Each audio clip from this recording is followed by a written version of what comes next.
let's, oh, wait a minute. That you had, you went to Western Michigan University for your master's degree. And I didn't know, where did you get your original degree of? Actually, I got them both from Western. So, yep, I did my Okay. undergraduate work and then worked in a couple of small cities in the neighborhood, so to speak, and got my master's degree at night. So, um, Oh, I see. Okay. And then you were city manager at Jonesville, Michigan. Is that it? that that's correct. And Um, then Bozeman, and then Kalispell next, and then Bozeman. And yep. you joined the city of Billings in 2018 as the city manager, administrator, Billings city administrator. And you also have uh, graduate work at the University of Virginia's Senior Executive Institute and the University of Oklahoma Economic Development Institute. And that's as much as I've got. So if you You have more things to add to your background, No, please do. no, nothing more to add here. The little thing is spinning and it's trying to let me into Zoom. I've got the PowerPoint presentation pulled up, so we might have stalled almost enough. So, um, and let me see on my end. I have got until this switch is over. It's not. Apple Okay, did well, one of we'll these let you. darn updates, and now it doesn't seem as simple to figure out how to put you on speaker. Let me. You see me yet trying to get in, Tom? Oh, we can see you from your phone. Yeah, nope. There should be a second attempt coming through right now. Okay. And when you let me in there, I'll hang up off of my phone here. Okay. You go ahead and take care of it. There you go. There you are. Your picture, anyway. All right, let's see. And your voice is still coming through the phone. Now we lost you, your voice and your picture. I mean, How's that? Uh, there we there you go. go. Now we can see you. Sorry, guys. Thank you so much for your patience. And you have your PowerPoint going? I do. Good. There Let's see if you let me know when it pops up there. it is. You just got it. Look at It's there. up there now. So I'll just turn over the program to you and let you start from there. All right, Tom, thank you so much. And thank you, group, and your patience. And I apologize. We're very grateful to have our daughter. We're empty nesters now, 90 days in. So our daughter's home for college, and we've only got two cars in the house. So I just dropped my wife off at school. She teaches kindergarten. So, anyways, so what I'm going to cover in brief here is the single biggest capital public works project I think for a city in Montana's history. So we're building a second water plant and two reservoirs there in Hesper Road. Will split them.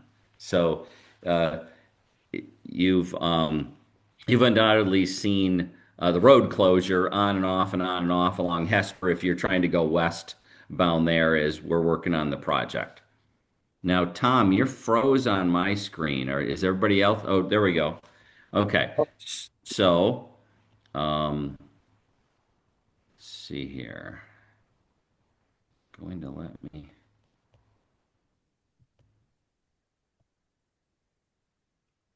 Okay. So one of the things, Lewis. Lewis, we have a great public servant running both our water plant and our wastewater plant, Lewis Angles. And Lewis likes to give a visual of how much water we use here in town. So using Dallas as kind of the sample on any given day right now, this is about how much water we're using in a day. Um, but in the summer, that goes up a little bit. Oh, wow.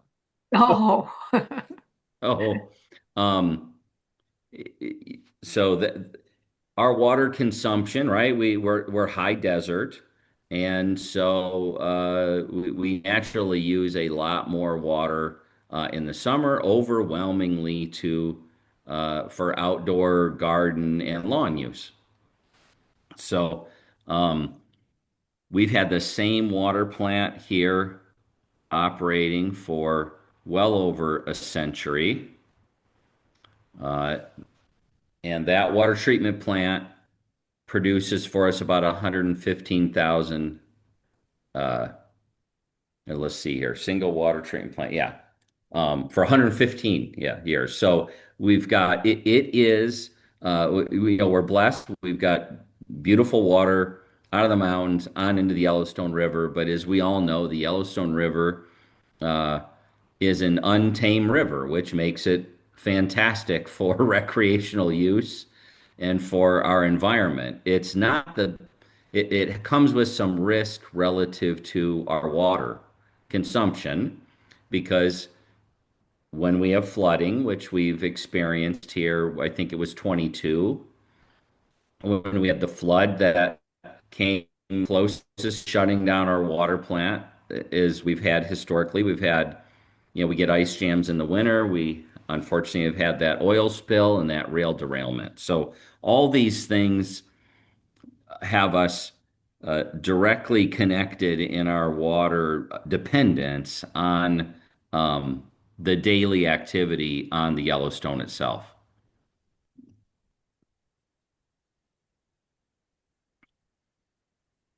So here we go. Sorry, I'm not.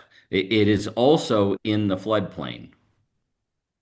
So, our plant itself is, and you can see the parts of towns in FEMA's floodplain there. So what we're building is a second water plant out there off of Hesper, west of Shiloh, but critical to understand it will feed the entire city. Both of these plants will feed the entire city, interconnected. Um, it will allow us for the first time in over 100 years to be able to take down our older plant to do maintenance on it, which will be able to be a little more robust than doing it while it's operating. So, and of course, it's increasing our capacity to meet growth in the community. It is a water filtration, a membrane filtration system. So, really cool technology. We got to be a part of doing a project like this in Bozeman. We built a brand new plant there to handle growth. This is the technology of current and into the near future relative to safe, clean drinking water. Um, and these hundreds of thousands, maybe there's more. You're getting the administrative presentation, not the engineer presentation. I couldn't tell you how many strands, but those pipes, those little straws, uh, uh, handle screening out all of these microorganisms. So, um, is critically important to us having safe drinking water. So, um, this is the picture of the reservoirs.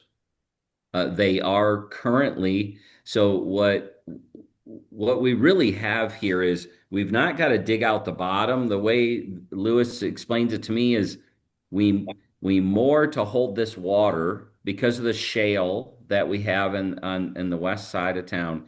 We essentially are creating the sides of a bathtub. The water won't go down, but we've got to create those edges to keep the water in. So that's part of what's happening now alongside the construction of the water plant itself. Um, so it was a gravel mine. It's a great reuse of that gravel mine. I think all in all for the community. Um, so what the vision that is yet to be fulfilled is the non-water or the recreational side, the park and recreation side of this project is not funded. When the voters turned down that last Park Rec Trail bond, this was one of the projects that was included. Now, the lakes are being developed, and they're about the larger ones twice the size of Lake Elmo.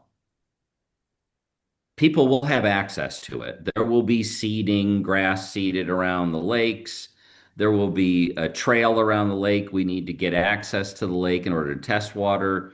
There'll be a boat ramp, but there won't be all the recreational amenities outside of what's necessary to take care of the water system to make sure we got safe drinking water. And that just simply by law, we're not allowed to raise your water fee an extra, you know, 20 cents per 1,000 gallons and turn around and spend that 20 cents building this multi-million-dollar park. We can only use that money to build the water system improvements. So, these are some of what was envisioned when it comes to developing out the park. And I would say I'm concerned these numbers are all pre-COVID numbers. I mean, they're stale numbers at this point. Is that 11 million? And that was, Yep. So ELU estimated cost about 11 million.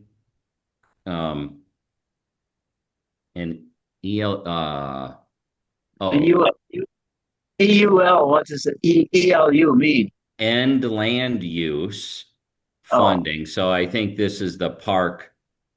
I know it. This is the park amenity side. So we're going to have to start. You know, this has been candidly, this has been a tough project to prioritize or make a high priority from a time resource perspective.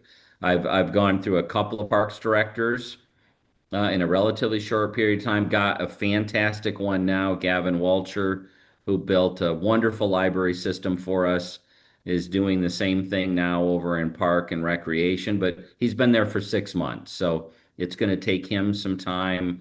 We've had some significant funding and other challenges with working through the legislature. So just to be honest, this is the park side of this has not been the focus. The focus has been to get the water plant done, get the reservoirs built, get new leadership in the parks department, and then we'll have to pivot over to how do we develop a robust private-public partnership between our community and nonprofits and Shields and other sporting entities who would be interested possibly in sponsoring and helping us invest in these improvements.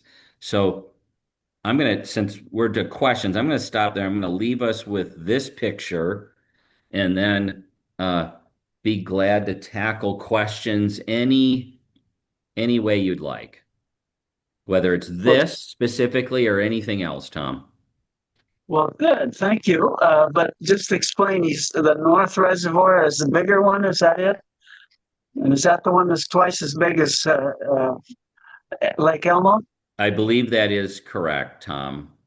Um, And it looks like it's about the same as the South it Reservoir, but does look about the same, so I'm a little concerned about that I may have that wrong. But as I'm kind of, you can see my mouse here. I think, yeah, the water plant itself is on this south parcel. When mhm. Hesper opens up, and if you drove it at all this summer, you would have seen the water plant being constructed. Um, so. Okay. And then what we're really talking about is the reserve. So that do you know the numbers on how many days we have at the present time, and how many Yes, days we would have here if sure. something happened? We couldn't Yep, get I'm going to water give you out here. round numbers. We were right at it, right in 2022 when we had the flood. So During the summer months, high usage, you've got less than 24 hours of water storage. This will change that. This will increase that water storage capacity to several weeks of water storage. And I understand it to be closer to probably 6 weeks, 4 to 6 weeks. So what we'll Uh-huh. be able to do literally is turn the intake valve off to the old plant. These lakes will be full of water. We'll turn the intake valve off to this as well if we had unsafe water coming down the river, but we'll be able to use these ponds as well as all the water tanks you see throughout the city to supply water for a month, over a month, while those other issues get resolved. Hmm. So I think in the broadest sense, you'd say we're going from hours of water storage under our highest demand time period to weeks of water storage during our highest peak periods. And how does that affect the growth of the city of Billings? What is this going to be? Well, if Billings really increases in numbers of people in Billings, is that going to have a major impact on this? Well, obviously, it provides us with the redundancy and the capacity to serve. So the community's been blessed for a century to have water rights that would allow our city to, even in today's numbers, double in size. We are not short of legislative or legal changes in the law. We've got enough water rights for a city twice our size. Our challenge has not been on the water rights side, it's been more on the storage capacity side. So this, to your question, this will absolutely enhance the community's resiliency and ability to grow without putting at peril risk the older parts of town access to safe, clean drinking water. When I was in the legislature, we passed a bill that did provide that use by cities water would have priority over agricultural use, which is pretty significant for and only in the Yellowstone River. That's the only place that happens. Nice. Yes, we do not in the near term, and things change. I have many colleagues who are managing in the Arizona, Colorado, Texas markets. We think we're growing fast. We're a nice, slow, steady pace of 1.5 to 2%. Um, you know, but like I said, we can double in size and we will not have a water problem relative to these investments. Excellent. Well, let's go through some of the questions. We got several people who hold their hands up. Carol, I believe you're first. Carol Mick. Yeah, even though we have a lot of good backup water storage, my concern is how people waste water in Billings. So I would kind of like to say let's not use it just because it's there. Let's use it when we have to.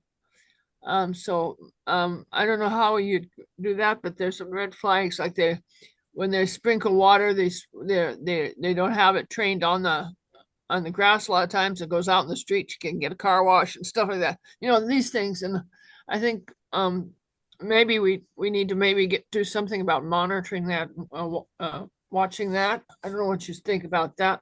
That's I, one of I my questions, but it's not and the other question that really bothers me though is on the north side. When I saw them digging out for the reservoir on the north side, I saw a lot of real black, almost like it might be somebody had dumped a lot of oil or asphalt or something there. It concerned me because it doesn't look like it's natural soil. So, what are we doing about that? So I'll tackle the one I know, the first one. Excellent, excellent points, Carol. I think we should always recognize that water is a precious commodity, especially in the arid West.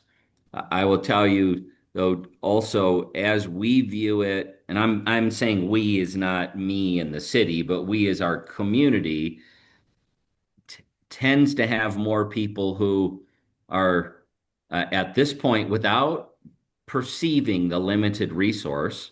We're approving large lawns and large yards, and people are watering them, Mhm. and and it's not unique to Billings. We've got this car wash thing across the country where car washes are popping up like Well, coffee shops.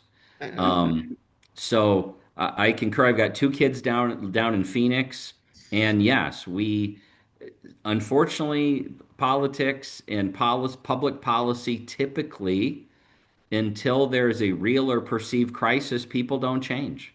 mhm. And when I tell you things like we can double in size, there doesn't seem to be any real motivation to change that. But I don't disagree with you. Water consumption, water use on the public policy side, there are people who are making efforts to do that, right? We are LEED Gold certified city, but not at the level.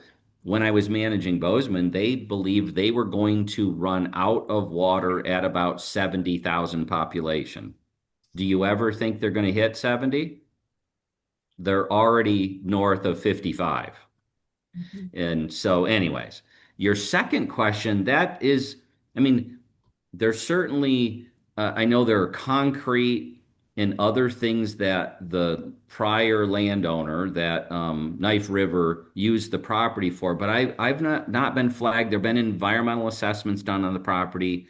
I've not been flagged on any contaminants that we're having to deal with relative to the development of the reservoirs. But I'll ask that question.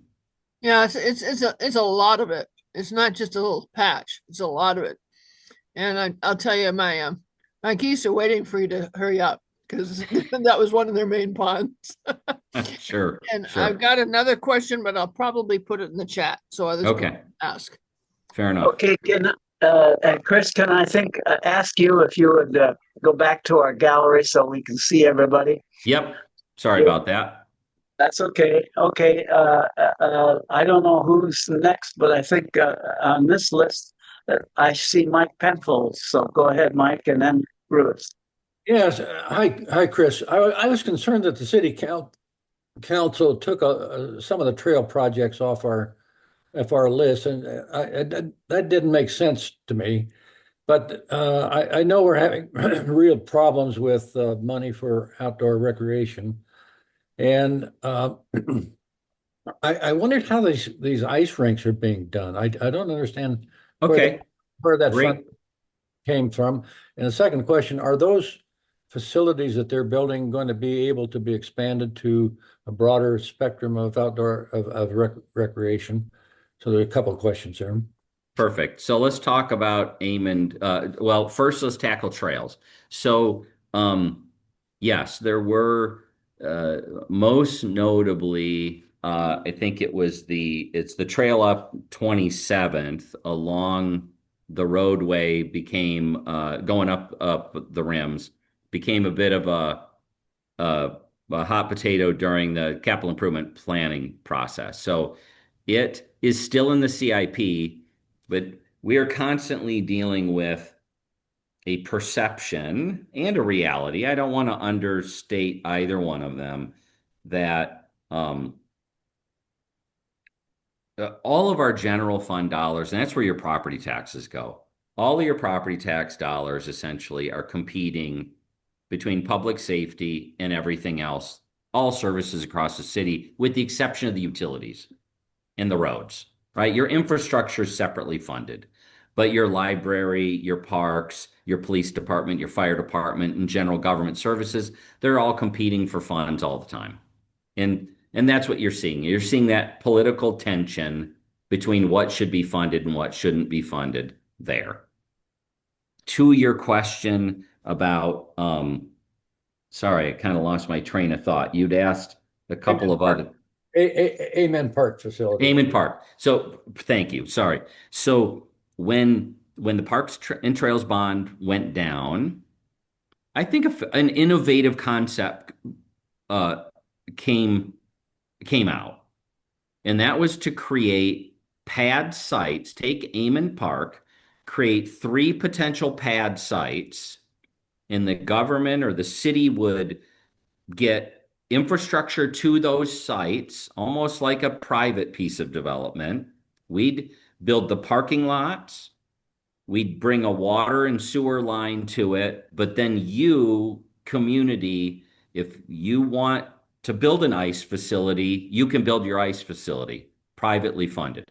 So Signal Peak Oh, Lord. kicked that off with a $6 million gift to build a two sheet of ice facility. Then they have since raised, I believe, another 5 million or so. In total, I think they've got about a 12 to $13 million project. It's being privately funded outside of those infrastructure pieces around it. The courts facility that's being built, so I mean the hardwood court facility that's under construction, that is being funded totally with tax increment financing dollars. So that's not competing with money for police, fire, all overall parks, but it's using tax increment finance funding to build it. And then there's a third pad site that the tennis community is working to raise funds to build. There's also, we know we have a deficiency in our community relative to aquatics and swimming. So hopefully that answers your question in that the hard court facility is tax government funded with TIF dollars, and then they will be selling naming rights and doing kind of a NASCAR kind of funding formula for the rest. The ICE facility is completely privately funded. The building, the operation, that will be run separately and with a nonprofit. And I think I've answered your questions. Thanks, Chris. Those are going to be wonderful facilities. They are going to be wonderful facilities. Okay, Ruth is next. I think Pam Ellis was before me. Yeah, all right. We'll go to Pam. Thanks, Ruth. Well, Chris, obviously, one of the things I'm concerned about is consolidation with the Heights Water District. Yep. And what that brings up is that I know there's a past board member who has provided a lot of incorrect information to the new council members. Okay. So my question, I mean, and also the threat, we will sue you for 40 years. A direct quote from this wonderful individual. That's nice.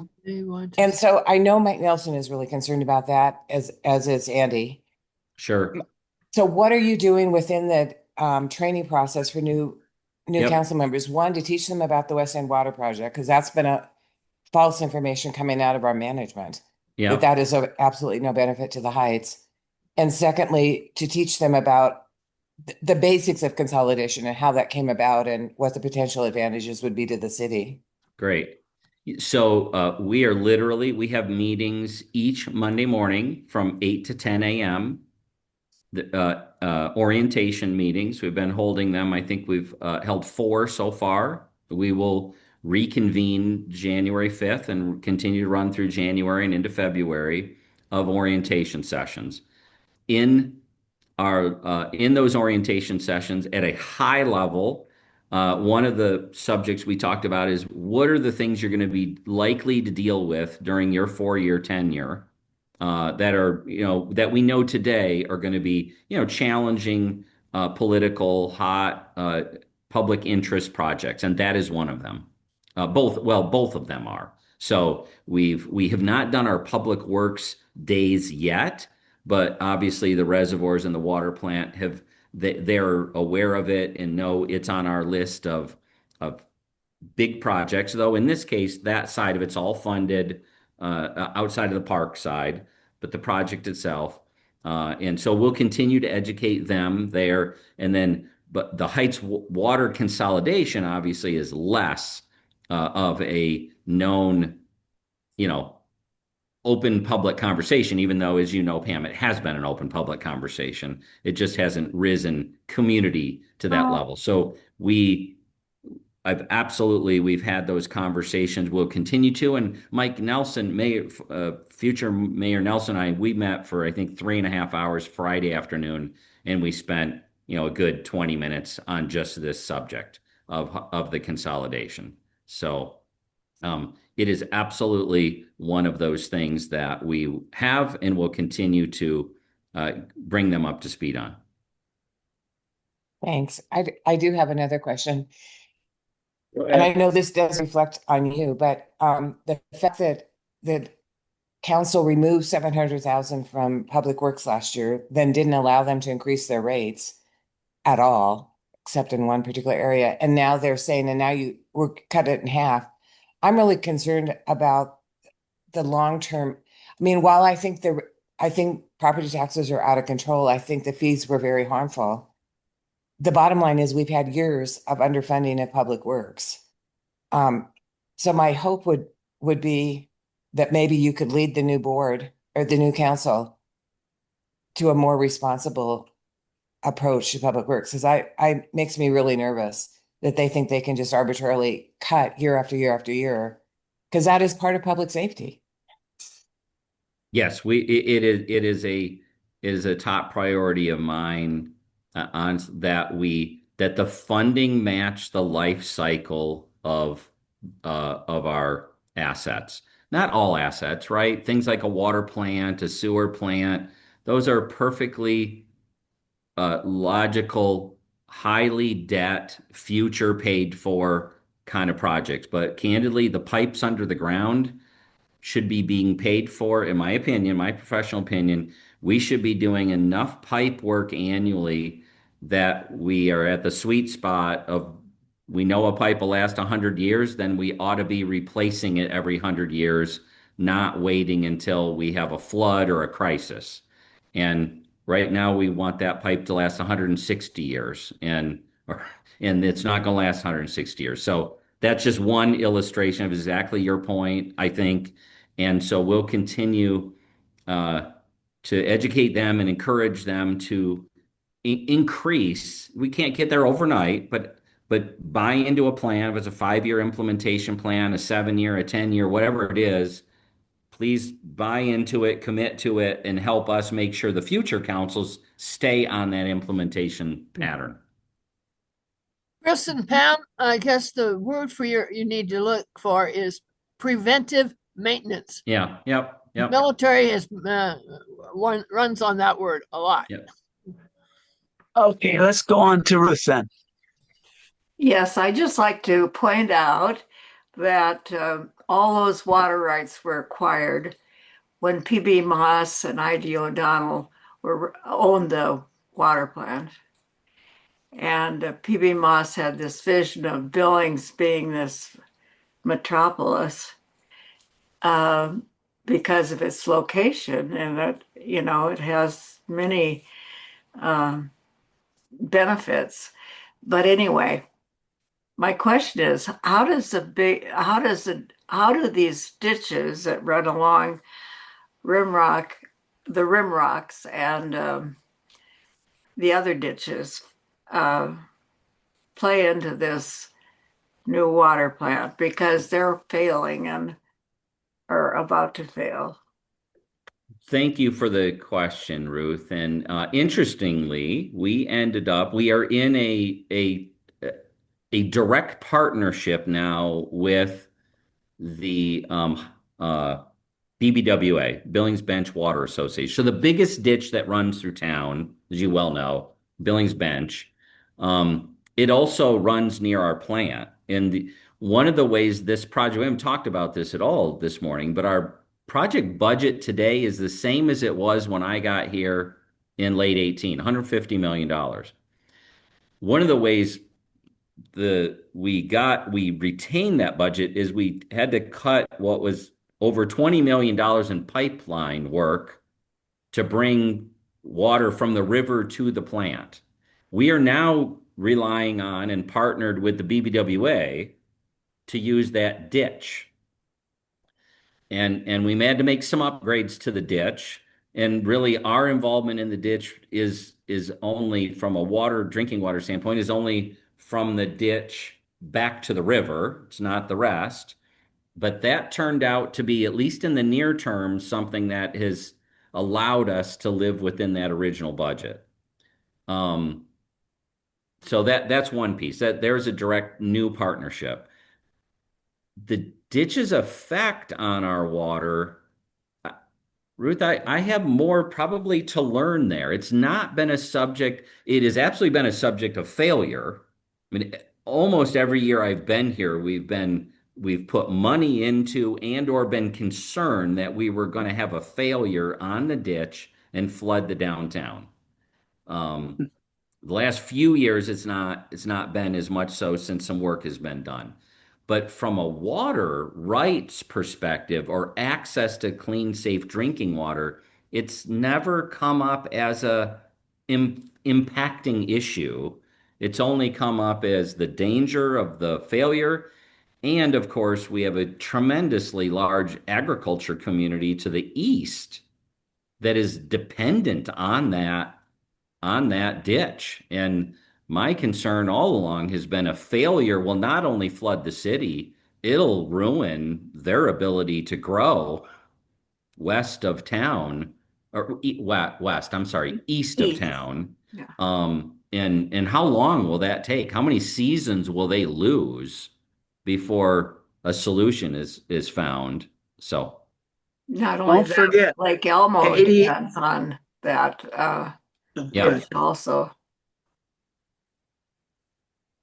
88 years ago, 1937, this is the year I was born, we had that huge thing, a strike, I mean, a break of the water, uh, the water ditches, and it just flooded the entire central part of Billings. Yep. Would be devastating.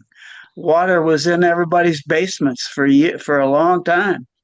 So there are we are I should have added this. We are doing some collaborative work with the ditch company on studies. We've been helping them get grants and other things to analyze in the near term, create ways that if they had a failure, we could essentially break into the ditch and pull water off of it so it wouldn't all go in the core.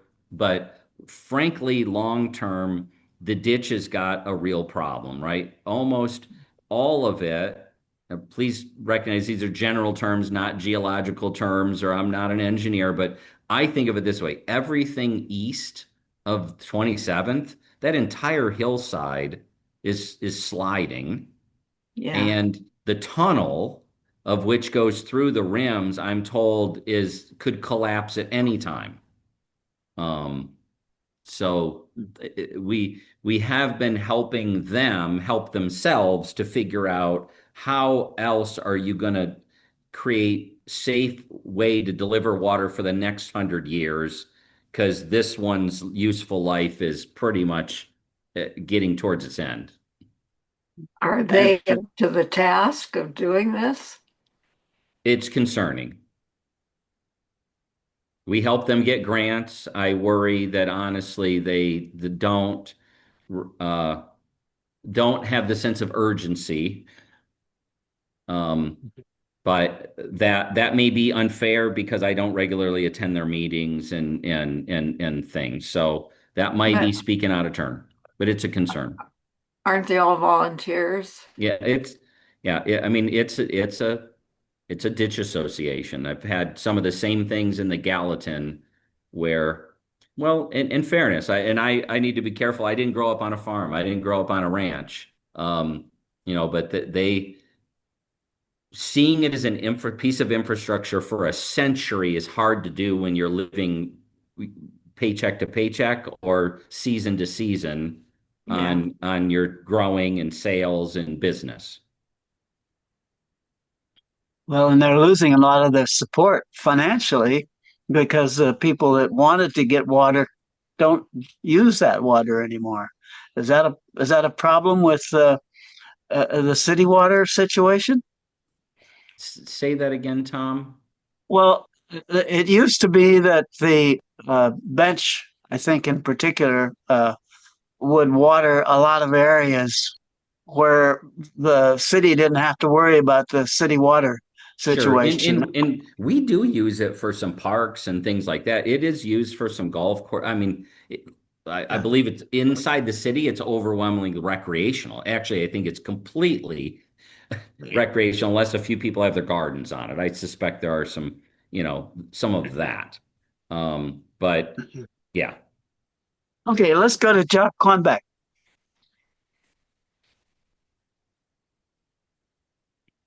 Are you with us, Jock? There we Yeah, go. I lost the screen for a minute trying to unmute. Um, so do we know what kinds of facilities are going to be available on those two reservoirs?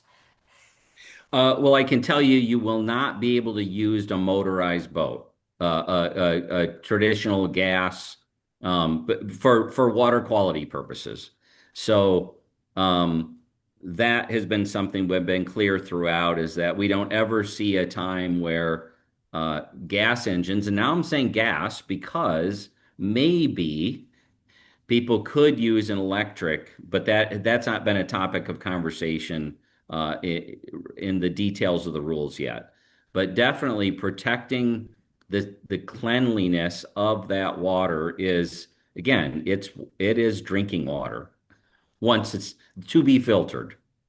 That was my concern, and I'm so glad to hear that that's been decided. Yes. Yep. Yep. Well, are there other things that will be prohibited because we have to preserve the cleanliness of the water? The biggest challenge, Tom, will be to not allow any ducks or dogs or pets. I'm just kidding. How about Um, geese? Geese, yeah, no. Thankfully, those membrane filters do a great job cleaning the water. But so we do see it as a recreational amenity, first and foremost as a water quality issue, but that we can have both, right? You've got reservoirs all over the Western United States used for Yeah. drinking water that people recreate on, and So animals and swimming, wildlife exist. swimming and canoeing and Yep, things like all that those should be things. fine. Absolutely. Absolutely. And but I see that Lake Elmo has a dog park, so they don't let the dogs go in. Is that what you're concerned about? I was kidding. We are right. Our dogs and our pets, for good reason, are precious to us. But there has only been the only thing I've heard the outright ban will be on gasoline, Ah, engines. I see. And so sailboats will be all right, things like that. Yeah. Yep. Yep. So, do you anticipate that we are going to have more uh, supervision? Are we going to have a special organization to take care of that area once we develop it, or is that going to be a part of the parks department, or is that something we haven't determined yet? I would say it hasn't been determined. I would I would lean advocate that it be a part of our parks department, a part of a partnership between parks and public works, but with full also the private partnership side of it too. I just think there has to be a balance of all three. So private dollars, public dollars, and utility dollars, I think are probably the key to a the sweet spot of having it appropriately developed and shared as an asset for our community. Um, I get nervous, frankly, sometimes if we go so private that we lose sight of and typically those private dollars are hard to come by for maintenance for good reason. People are much more excited about giving their hard-earned cash to see a capital project or an Alberta Bear Theater or a soccer field or something like that built. And I think part of the city partnership side, just like for our friends, oh gosh, who built the baseball field here on the Midtown West Side. Name's escaping me now, for kids who are with disabilities, is Oh, mhm. that the city should be a partner in maintaining and taking care of these things. Yeah. Well, what about Lake Elmo now is operated by the state as a state park. That's similar to Helena also has that situation. Is that something we ought to be looking at? Well, I think we should look at it as an option, but Tom, do you think if I go to Helena, they'll take it on? Well, they did for Helena. Yeah. They did. I was there. They And did then it. frankly, my concern, I mean, the answer is yes, it should be a conversation. My nervousness though would be is then you're turning it over to the state. That's right. Would we like to talk about turning over our state to the federal government? I don't think so. Yeah. So, I Okay. really am a firm believer that local control and local funding and means you get to be in charge, means we get Yeah. to have these conversations and make decisions for our community. I don't have to talk to somebody in Libby to convince them that this is a good idea. Yeah. Okay. I think that your point is well taken. Yeah. Carol, did you have something further? Well, just to touch on some of the thing I mentioned in the chat is um kind of a proactive landscaping to provide because I know what happened in Shiloh and other places where we have winds that come in and they'll blow the trash in and on the water and all over the place and then you have to go and try to clean it all up, and it's easier if it gets caught in one place and you can clean it up there than have to go all over the place cleaning up. So that's one thing I was thinking would help a lot, keeping that place clean. But the other thing is to mention Shiloh. When Shiloh Conservation Area opened up, the first 2 years, we had an awesome Audubon wildlife uh, signature there. It left because people weren't taking care of the dogs. They were throwing stuff at the geese to get them out. They didn't want the geese there. They didn't want the animals there. The rest of us who did, there was a lot of angst around that issue, and I think it's very important that we don't allow that happen again, because what makes a conservation area is it's for everything. And Shiloh, I think, has suffered a little bit for it because they don't have the animals taking care of the environment. The animals do take care of the environment. People don't realize that, and they do a lot better job than we do because they depend on it more than we do directly. So Sure. they're invested. So that's my big concern with that. Well, I think that the points are well taken, and I think that's why whether it is a conservation group or a partnership between a conservation group and the city, it allows there to be a continuous forever voice, if you will, or mechanism for long-term care and operations. And so I do get nervous about the idea of just kind of washing our hands of it and saying, oh, that's somebody else's, or we've given that over to, I'm being facetious, but we've given that over to Shields. Shields is going to be responsible. Well, Shields may not always function the way it does today. And so I think there's an important public component for sure. Yeah, you need to I be think consistent. that's really important. Pam Ellis? Thanks. So, Chris, what's the status of hiring the new public works director? I have an offer to an individual, extremely well qualified. We're excited. Unfortunately, I'm waiting. He had another interview. I'm not sure where, and he's got a few weeks here to get back to me. But we had a really good process. I guess it was a week ago, yesterday and today, or no, Monday, Tuesday, um, of a exceptional candidate. Now we are still recruiting. I have a recruiter that we're using who's been helping us on several searches. They are still out there recruiting, advertising, promoting because we don't have the position, filled yet. But that's where it stands right now. And did anybody apply from in-house? Yes, I had one internal candidate apply. Okay, What thanks. position are you talking about? Public Works Director. Debbie's retiring in February. So Oh, okay. critical position to our team and our organization. Largest Abs- part of our workforce, largest part of our budget. All these capital. Look, we just approved the CIP. I just presented it to our mid-management leadership team yesterday. 100 million a year we put into investment and capital. Overwhelming majority of that is between Public Works and the airport, and some in parks. Well, are we having trouble with parks at the present time? Is the funding adequate? Yes, I think it was a real to me. I've had some bumps here, but we've had a lot of success over the past 7, 8 years working together. I am not, though, proud of where we are on our funding of our Parks and Recreation system.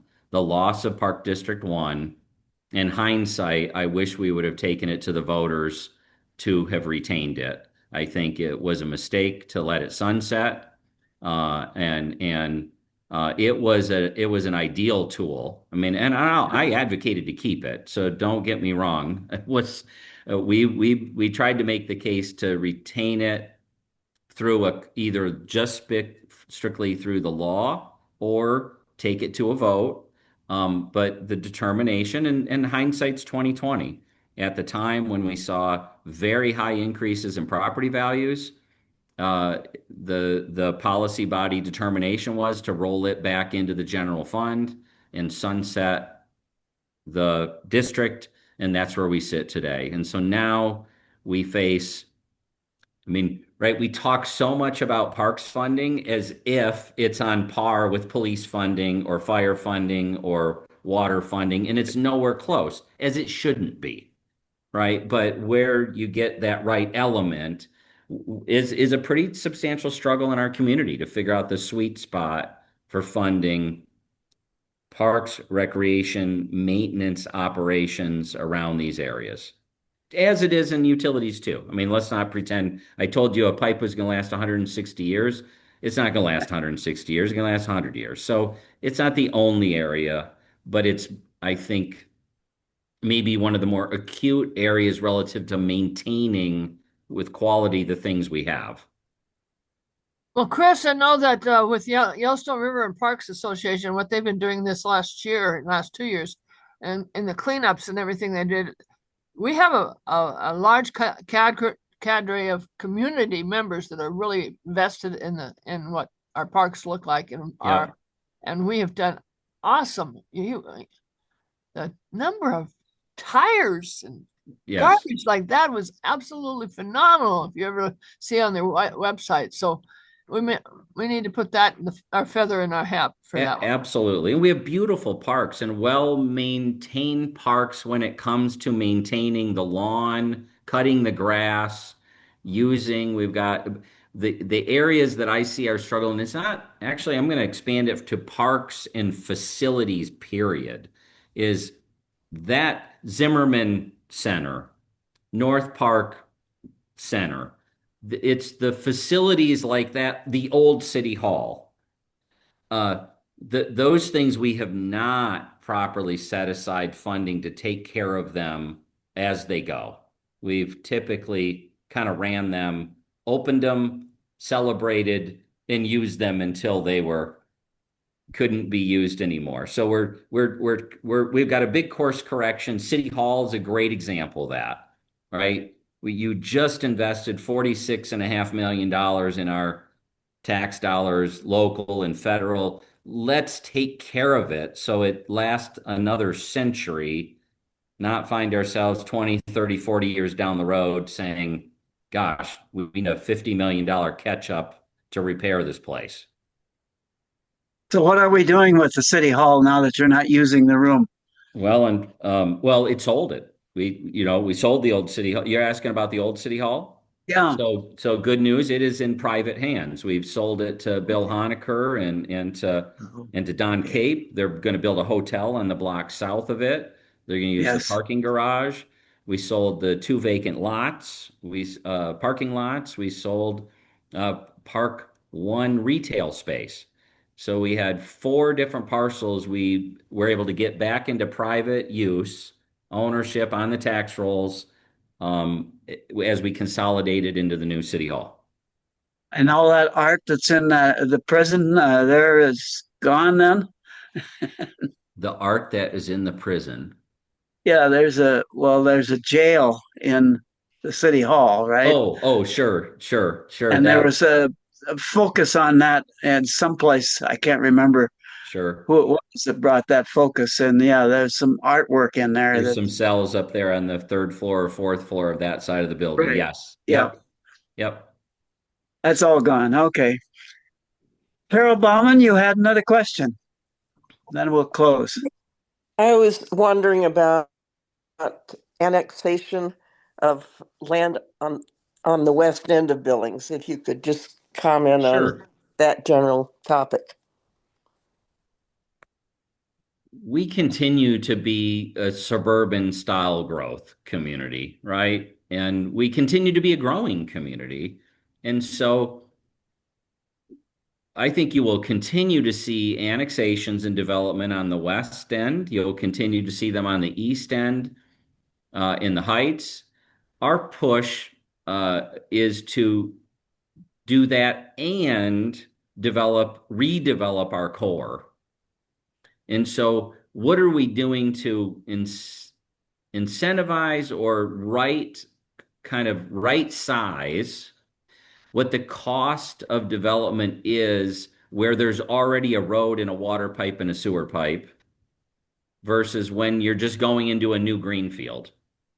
That's that's a challenge for us. So answer your question, you will continue to see annexations because, in my professional opinion, the alternative is for Billings to stop the city limits to stop technically growing here in 2025 at a population of 120. And the next 30,000 people who move to town are still going to move to town. They just aren't going to be taxpayers of the city because they'll build out in the county. And so that's a forever, I think, challenge for us as a growing community that highly values personal privacy rights and land use development rights on private land. Is that reality? Okay, well, we're really past our time, so thank you very much for coming and visiting with us this morning. I really think we need to come and get you to come back more often. I think there's so many issues that you have your thumb on that we would like to know more about. So that's Anytime. really Happy to do it, Tom. And I see the question, Hesper Road. We hope Hesper Road will be opened here. I'm going to say early February. There's still work going on between the reservoirs, so that keeps being delayed. But anyways, thank you, Tom. Anytime, I'm happy to do it. I appreciate the opportunity. You guys have a Merry Christmas and a Happy New Year, and a good holiday season. okay. Thank you very much. Chris, Happy New Year. For those of you attending, we are not scheduling any program for the next 2 weeks because those are too close to Christmas and New Year's. So we thought maybe we would go ahead. Anybody that wants to can jump in on the same time, and we'll just have a go around discussion among ourselves if there's any interest. And if there's not, fine. But I don't think we want to ask a speaker to come a couple days before Christmas and a couple days before New Year's. Yeah. So that's our decision at that. Good idea. So we will then see you then or next Happy January. Thank you. Goodbye. Happy New Year. New Year. Merry Christmas. Happy Christmas.